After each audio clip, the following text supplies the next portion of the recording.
Atas nama Bapa dan Putra dan Roh Kudus, Shalom Aleichem bersama Mesia. Selamat bertemu kembali saudara dengan saya, Episkop Daniel dari Nikopolis. Kita akan melanjutkan acara kita, yaitu menjawab pertanyaan-pertanyaan yang saudara sudah kirimkan kepada saya. Kali ini pertanyaan berasal dari saudara Daniel Sucipto. Yang begini pertanyaannya. Romo, dalam Yohanes 10 ayat 10, dalam segala kelimpahan, fasilitasi dunia seperti mobil, pekerjaan yang mapan, kesehatan yang baik, Matius 6 ayat 33, apakah makna sebenarnya ayat-ayat tersebut? Shalom, Romo.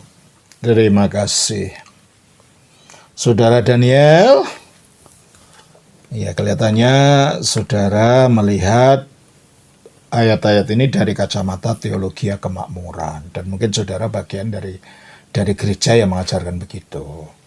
Di mana di dalam teologi kemakmuran, tanda bahwa kita mendapat berkat dari Tuhan itu kita menjadi kaya melimpah. Dan biasanya ayat-ayat tentang kelimpahan dalam perjanjian lama itu yang digunakan untuk membuktikan itu. Yang ayat-ayat dalam perjanjian lama itu adalah untuk orang Israel. Karena apa? Karena orang Israel memang dikirim keluar dari Mesir itu sebagai bangsa. Dan sebagai bangsa memerlukan kebutuhan-kebutuhan yang memang bersifat jasmani. Oleh karena itu, maka janji-janjinya ya janji tentang kelimpahan susu dan madu, janji tentang tanah yang bersifat subur dan lain-lain. Tetapi kalau itu diterapkan kepada iman Kristen, itu jadi penyesatan. Dan itu akan membawa pada bahaya. Kenapa?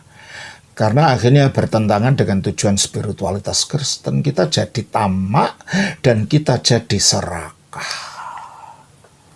Pikiran kita akan berpikir kepada hal-hal yang duniawi, bukan pengelolaan batin yang membawa kepada kekudusan, sebab kelimpahan di dalam iman Kristen adalah kelimpahan dalam kasih karunia yang menuntun kepada kekudusan.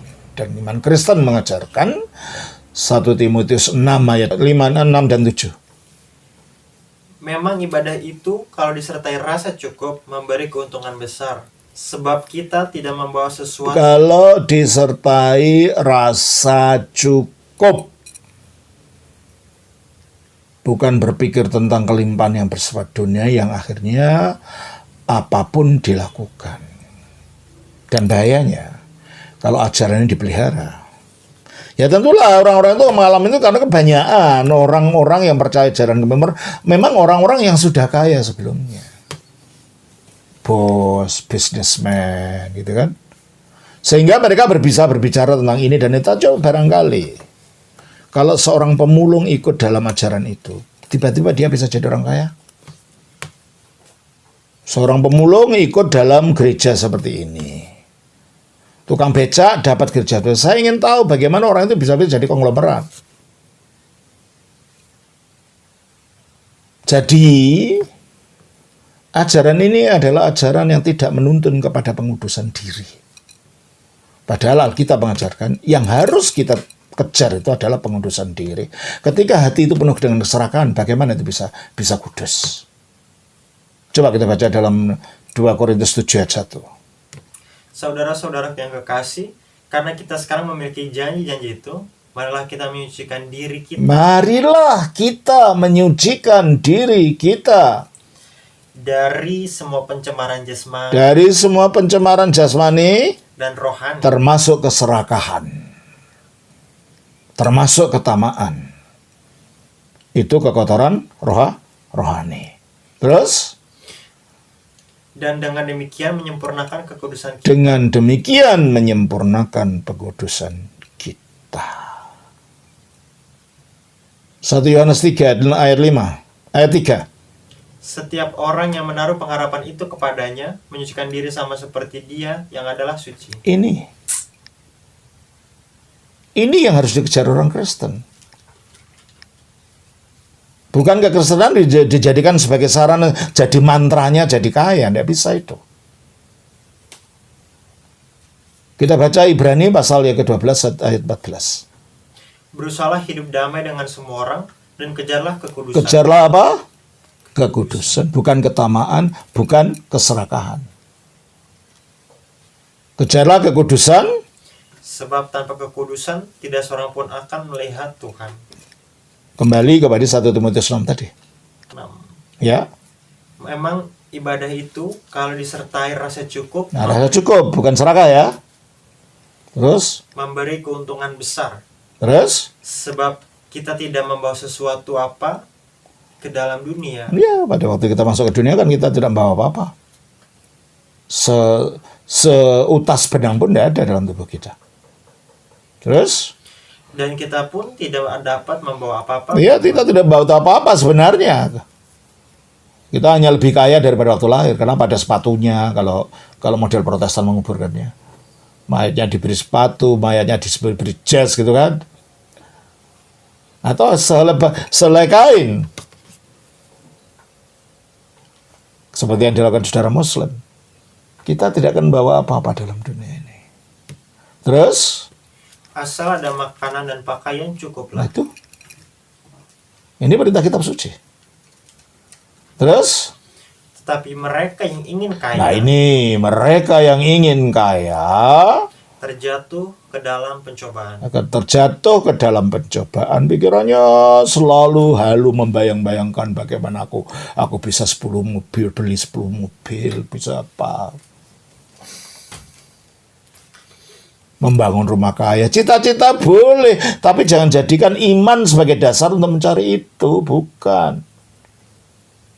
Bercita-cita jadi kaya boleh, tapi caranya bukan menggunakan ayat-ayat Alkitab untuk memanipulasi keserakahan dan ketamaan kita. Caranya kerja keras, yang jujur, gitu kan. Terus Terjatuh ke dalam pencobaan. terjatuh orang yang menginginkan apa?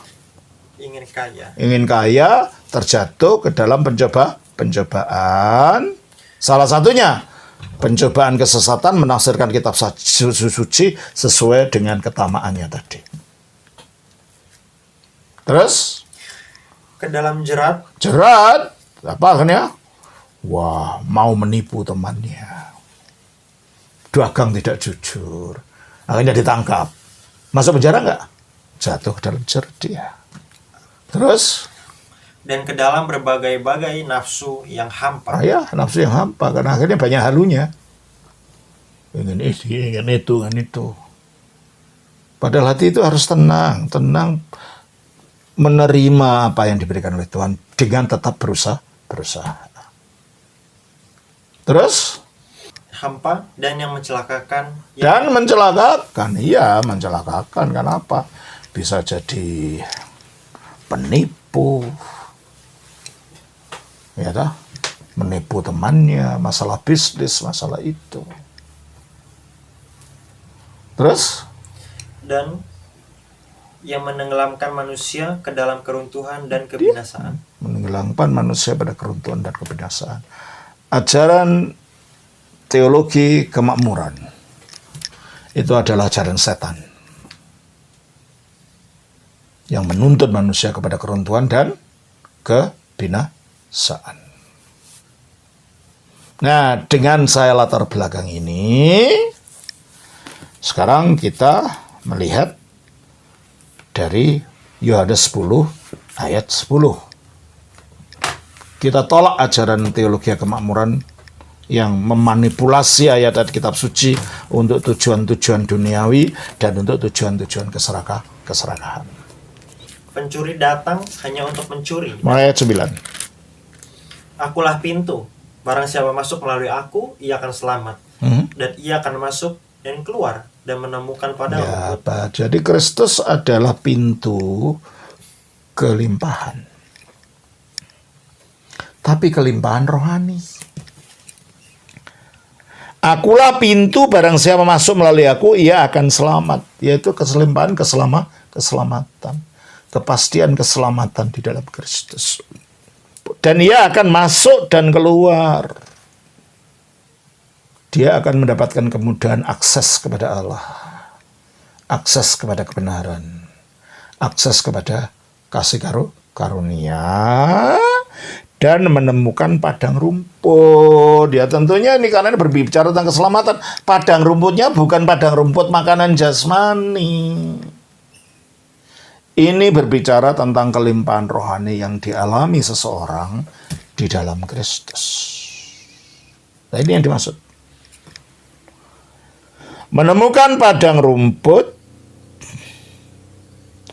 pencuri, yaitu orang-orang pengajar sesat, yang dibicarakan sebelumnya, dan roh jahat, iblis juga, hanya untuk mencuri dan membunuh dan membinasakan. Orang-orang para pengajar sesat ini dan iblis ini lalu dikontras dengan Yesus. Kalau pencuri itu datang hanya untuk mencuri dan membunuh dan membinasakan, aku, nah ini, datang supaya mereka mempunyai hidup. Karena ajaran sesat membawa kebinasaan, iblis membawa kematian. Nah, Kristus kontrasnya memberi hidup dan Kristus menjadi hidup kita. Kolose 3:4. Apabila Kristus yang adalah hidup kita, Ya, apabila Kristus yang adalah hidup kita, maka kalau Kristus datang, kita mempunyai hidup itu. Dan ini adalah hidup rohani, nantinya adalah hidup kekal itu. Ya. Aku datang supaya mereka mempunyai hidup dan mempunyai dalam segala kelimpahan. Dan dia merasakan kelimpahan hidup, kebahagiaan, ketenangan batin, dan semuanya. Kalau yang kita pikirkan hidup ini hidup duniawi, berarti Kristus sama dengan setan tadi kan. Dan Kristus menjadi hidup kita, artinya hidup duniawi, kelimpahan ini dan itu. Ya nanti akhirnya kita tidak berpikir pada yang dunia, yang surgawi. Karena Matius pasal 6 mengatakan, ayatnya yang ke-19 sampai dengan ayat 21. janganlah kamu mengumpulkan harta di bumi. Janganlah kamu mengumpulkan harta di bumi, betul kan? Jadi bertentangan dengan tafsir tadi kan? Janganlah kamu mengumpulkan harta di bumi. Di bumi, ngengat dan karat merusaknya, dan pencuri membongkar serta mencurinya. Oke, terus? Tetapi kumpulkanlah bagimu harta di sorga. Inilah kelimpahan tadi. Kelimpahan karunia surgawi, kelimpahan rahmat melalui Roh Kudus. Nah, kelimpahan rahmat itu apa? Pencapaian kesucian yang sedang kita kejar tadi. Terus kan? Tetapi kumpulkanlah bagimu harta di surga. Itu yang harus kita kumpulkan. Jangan sesuatu yang surgawi malah kita putar balik, kita tafsirkan menjadi duniawi, mobil, rumah, dan lain-lain. Terus ayat 20. Tetapi kumpulkanlah bagimu harta di sorga. Di sorga, ngengat dan karat tidak merusaknya, dan pencuri tidak membongkar serta mencurinya. Karena di mana hartamu berada, di situ hati juga. Nah itu, berada. Kalau pikiranmu pikiran harta duniawi, pikiran pada duniawi. Nah, kalau pikiranmu pada duniawi, tingkah lakumu jadi duniawi. Dan ketika kamu duniawi, akhirnya hawa nafsu yang berkuasa dalam dirimu. Bukan kesucian.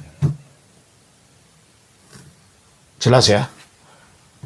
Jadi implikasi ajaran teologi agama modern sangat membahayakan bagi kerohanian kita, bagi keselamatan kita sendiri.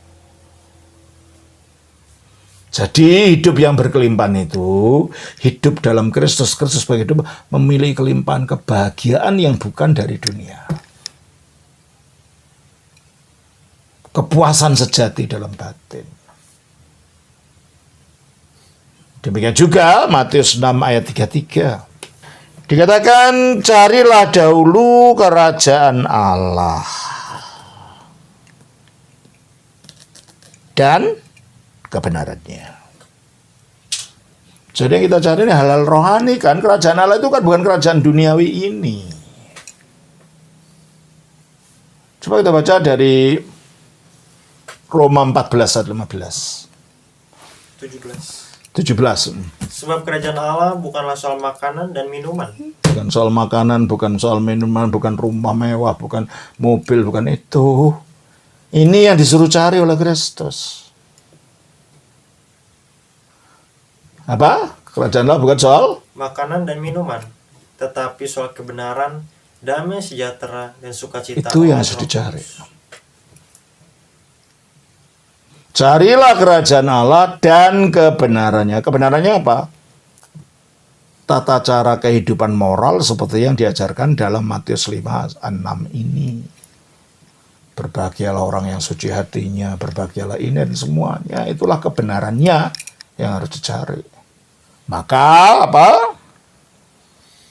Semuanya itu akan ditambahkan kepadamu. Nah, kalau kita puas di sini, ya nanti Tuhan akan memberikan berkatnya. Tapi bukan itu yang menjadi tujuan kita menjadi Kristen, untuk dengan menjadi Kristen supaya mendapatkan kelimpahan dalam pengertian jasmani. Itu nanti kan bedanya dengan agama berhala apa? Para penyembah berhala itu memberikan persembahan-persembahan kepada sesembahan mereka. Tujuannya untuk itu. Supaya laris dalam dagang, ya kan? Supaya dapat jodoh yang baik, supaya ini dan itu, dan ya semuanya duniawi. Dan pemikiran bahwa percaya pada Kristus itu yang dicari adalah yang duniawi, berarti Anda belum move on dari agama lama. Belum move on dari cara pikiran pagan. Mencari kerajaan Allah dan kebenarannya adalah mencari kebenaran Allah. Ya, bahwa nanti akan ditambahkan semuanya. Apa hal-hal yang dikhawatirkan di dalam pasal 6 ayat 25 sampai apa ini, itu akan ditambahkan sesuai dengan kebutuhan kita. Tuhan tidak akan membiarkan kita kelaparan, itu loh. Tapi yang menjadi usaha kita mengejar dalam kehidupan ini bukan bendanya itu, carilah kebenarannya itu. Hidup dalam kebenaran. Jangan memelintir ayat-ayat suci disesuaikan dengan hawa nafsu kita. Jangan, bahaya itu. Itu kesesatan. Ya. Itu akan ditambahkan, akan dicukupi oleh Tuhan. Ya mungkin tidak kaya, tapi cukuplah gitu. Bisa menyekolahkan anak, bisa memberi makan ini dan itu, bisa punya rumah secukupnya untuk tinggal anak dan istri gitu loh. Makanya diingatkan dari 1 Timotius 6 ayat yang ke-6 tadi. Memang ibadah itu kalau disertai rasa cukup, memberi keuntungan besar. Itu ibadah dengan rasa cukup. Jangan dengan serakah mendapat ini, mendapat itu. Terus? Sebab kita tidak membawa sesuatu apa ke dalam dunia, dan kita pun tidak dapat membawa apa-apa keluar. Terus? Asal ada makanan dan pakaian cukuplah. Cukup itulah. Ketika hati itu rela cukup dengan apa adanya, menerima apa adanya dari Tuhan, disitulah kebahagiaan itu. Ketika hati ini merasa ini, itu tidak cukup, semua tidak cukup, kamu tidak akan pernah bahagia, selalu sengsara, karena selalu ingin lebih. Padahal kemampuan tidak ada. Nama Yesus tidak bisa dijadikan mantra untuk menjadi kaya. Kalau nama Yesus juga dengan mantra jadi kaya, seperti kamu agamamu lama. Menyembah entah tokoh-tokoh siapa kamu sembah, diharapkan untuk menjadi kaya. Pikiranmu tetap dewa yang sama yang kamu sembah, hanya namanya diganti Dewa Yesus, jadi gitu. Karena kamu memperlakukan Yesus seperti dewa-dewa itu, atau roh-roh nenek moyang itu, atau siapa leluhur-leluhur itu yang kamu anggap bisa memberikan kekayaan. Pertama, bertobat dulu dari teologi itu. Bertobat dulu dari keserakahan. Bertobat dulu dari ketamaan. Cari kebenaran yang sesungguhnya. Carilah kerajaan Allah. Dan kerajaan Allah itu bukan masalah makan dan minum. Ya, saya kira itu Saudara Daniel Sucipto. Kiranya Tuhan memberkati. Shalom. Selamat Bapa, Putra, Roh Kudus.